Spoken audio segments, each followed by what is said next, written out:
A drone slammed into a fuel tank beside the busiest international airport on the planet. The blaze lit the night sky for kilometers. Flights stopped dead. And every aircraft belonging to this airline that lives at that airport sat frozen on the tarmac with nowhere else on Earth to go. Now here's the part that makes no sense. That same airline, in that same 12 months, made more money than any airline in the history of flight. Not a modest profit, a record. Its best year ever, posted during the worst operational year it has ever survived. Both things are true at once. This is Emirates. 375 aircraft on order, every single one a wide-body, every single one funneled through one airport, no second hub, no domestic market, no alliance to hide behind. It is the most concentrated bet in modern aviation, and for 41 years it paid off every single time. Then, three forces hit at once. Iranian missiles closed its only hub, again and again.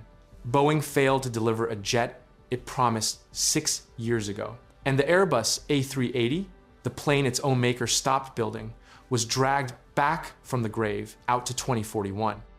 Stay with me to the end of this video and you will understand how an airline that threw away every safety net became the most successful carrier alive, and why this decade might be the one that will throw some curveballs their way. Start with the people, because this bet was never an accident. It was a choice, made and remade by the same handful of men for over 40 years. Sheikh Ahmed bin Saeed Al Maktoum has chaired the airline since the very start. Sir Tim Clark shaped its commercial strategy for most of its life. Between them, they made one decision again and again: throw away the safety nets every other airline clings to. Let's go back to where the choice began. In 1985, Emirates launched with $10 million of startup money and 2 aircraft, both leased from Pakistan International Airlines. Almost no one outside the Gulf had heard of Dubai, but Dubai owned one asset money cannot buy: geography.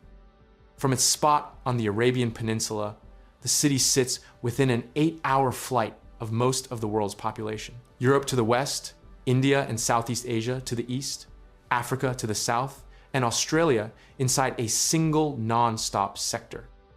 What Clark and his team built on top of that geography broke every rule in the business. No domestic market to lean on, no alliance partners to share risk, no narrow bodies, no regional jets, only wide-body aircraft on long-haul routes, funneled through one hub in the middle of the map. By the early 2000s, the airline had backed the Airbus A380 harder than anyone alive, ordering 123 of the super jumbos. Most analysts agree that without that one order, Airbus would have killed the A380 years before it finally did. On the Boeing side, it became the largest operator of the 777 family on Earth, more than half of its entire fleet.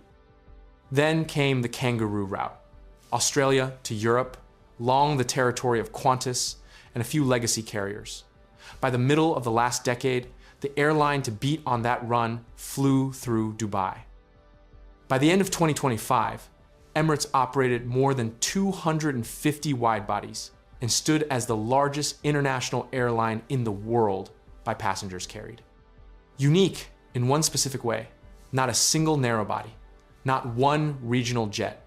Every flight, every passenger, every dollar of revenue pushed through one airport. For 41 years, the model printed money.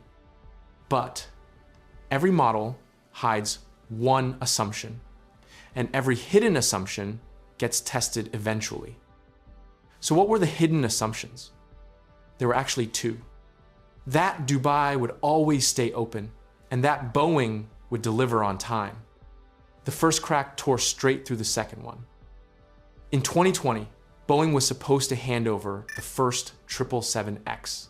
The jet never came. And 6 years later, not one 777X has been delivered to any customer anywhere on the planet. Not a single one. In October 2025, Boeing pushed the first delivery officially into 2027 and took a charge of $4.9 billion on the program in a single quarter. The program is now 7 years behind the schedule set when it launched. And here's the one detail that stings. The launch operator will not be the airline that ordered the most of them. It will be Lufthansa. Small detail, big impact. Emirates holds the biggest 777X order in the world, around 270 aircraft. President Tim Clark has said, publicly and more than once, that the airline expected to be flying 80 of them by now. The real number is 0. This is not a minor headache. That's a migraine attack.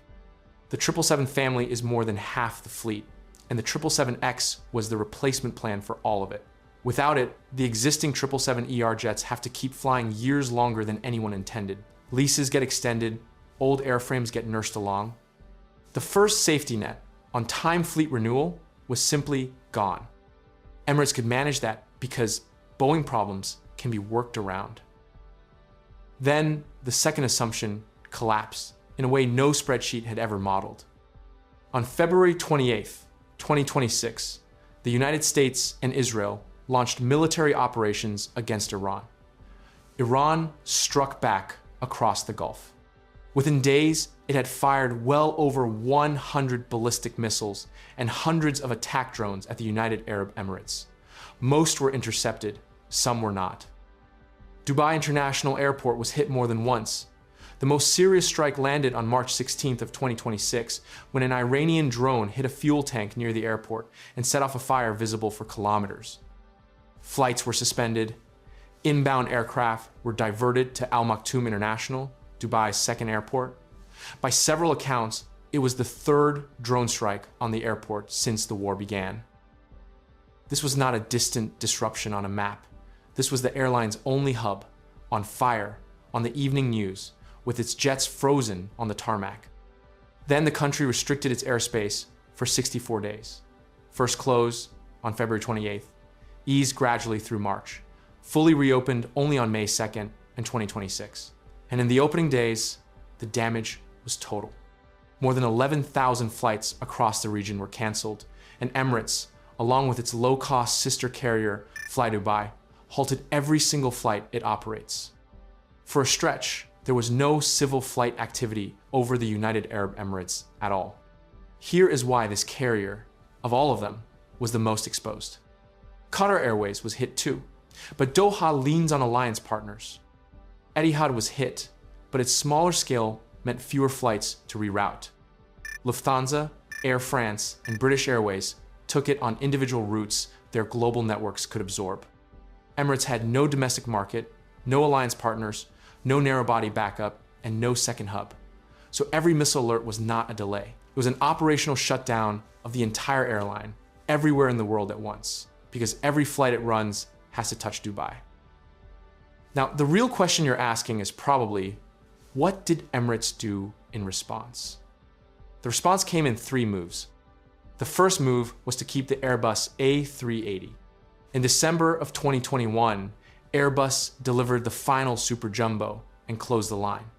For almost every other operator, that was the cue to phase the type out. Emirates did the opposite. It announced a plan to fly the A380 to at least 2041 and to grow the active Super Jumbo fleet toward 110 aircraft. Think about what that means. The A380 is the thirstiest widebody. It flies. 4 engines instead of 2. Dedicated gates and infrastructure. The exact aircraft Airbus stopped building for lack of demand.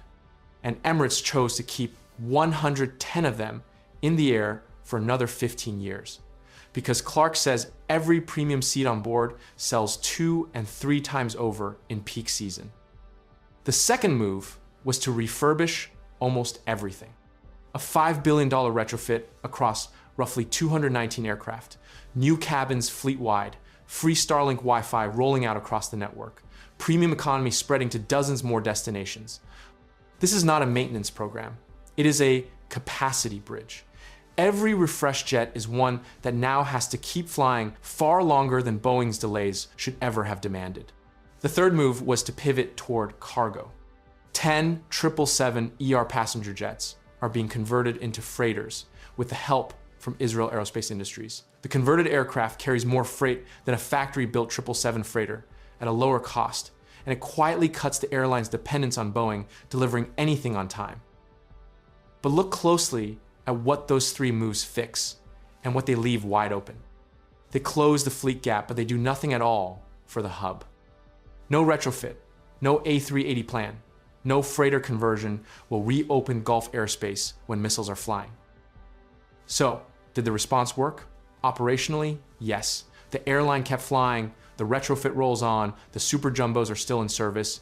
Financially, the answer is the part that stops people cold. For the financial year ending in March 2026, Emirates reported profit before tax of $6.2 billion, up 7%, a true record. The most profitable airline in the world, again, in the exact 12 months, its only hub was repeatedly shut by missiles. It carried more than 53 million passengers to do it, and it did not come free. Lost revenue from canceled flights ran into the hundreds of millions of dollars. With Russian airspace closed since 2022 and Iranian airspace shut by the war, long-haul flights to Europe and North America had to detour south, burning extra fuel on nearly every departure. That cost punishes a wide-body only fleet harder than anyone, and it punishes the four-engined A380 hardest of all. Emirates absorbed all of it and still posted the best result in its history. It is winning, only it is simply winning at a higher cost than at any point in its modern life. Is that higher cost a temporary spike or the new floor? Three future scenarios are now in play, and the airline controls almost none of the variables. In the first scenario, this all passes. Hostilities stay contained, Gulf skies stay open. The 777X finally arrives, possibly in 2027, possibly later. Emirates rides through the way it rode through the 2014 oil crash and the pandemic and emerges stronger than its rivals while they hesitate. In the second scenario, this becomes the new normal. Sustained Middle East instability turns into the operating climate. War risk premiums on Gulf overflights reset permanently higher. Connecting passengers between Europe and Asia begin choosing Doha, or Istanbul, or Frankfurt, hubs that until this year felt no safer than Dubai. In that world, the single hub that was the airline's greatest moat flips into its most permanent liability. In the third, Emirates changes shape. It accelerates the Airbus A350, which only entered service late last year, onto thinner long-haul routes. The converted freighters grow into a larger slice of revenue. It finally builds out a real second operation at Al Maktoum International, which today is still half empty. In that world, the airline becomes something quieter, less hub-dependent, more diversified, less spectacular, and far harder to knock over. The events of this spring already hinted at which way the wind blows. Barely 72 hours after the airspace fully reopened in May, a fresh Iranian barrage forced the country to partially close it all over again. The reopening that looked like the end of the story turned out to be a pause in it. Zoom out, and this stops being one airline's problem, because if Dubai stops feeling safe, every Gulf carrier eventually faces the same reckoning. So here's the real question to conclude this analysis. A record profit in the worst operational year of its modern history says the bet is still paying off. But a strategy that only works while the missiles miss is not the same thing as a strategy that works. One is resilience, and the other is luck, wearing a confident face. The next alert will decide which one this has been all along. If you have made it this far, and this kind of breakdown is useful to you, hit that like button and subscribe to ExPlaned for more aviation deep dives like this one. Before I go, tell me, do you think Emirates is walking into the most dangerous time in its history, or the time it finally proves the model was right all along? Let me know in the comments below. Thank you for watching this video, and stay tuned for the next one.